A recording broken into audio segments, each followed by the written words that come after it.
All right, I'm the Flat Rate Master. Today we're talking about my new Snap-on dealer. Didn't even last a month.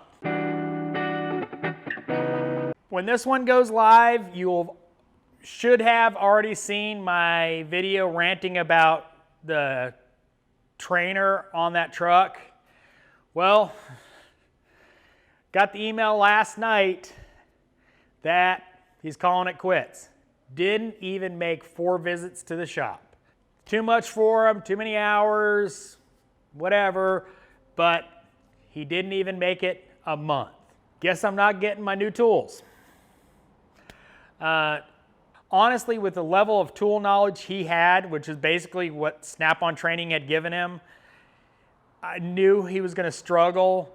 I would, honestly very surprised he pulled the plug that quickly.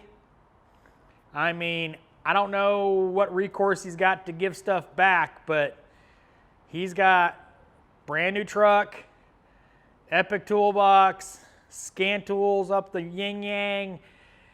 He's going to be in a world of hurt financially. So I feel bad for him. He seemed like a nice guy, but it just reinforces my issue with the training and recruitment system of especially Snap-on. Being a tool truck dealer is a hard road. If you're not prepared for it, it's not going to go well. I'm in shock. I literally last night when I got the email, I was like, really? What? So, I want to tell you, he called it quits after less than a month. Now, of course, he was probably in training for a couple weeks, all that kind of stuff at Snap-on headquarters, but I mean, ouch.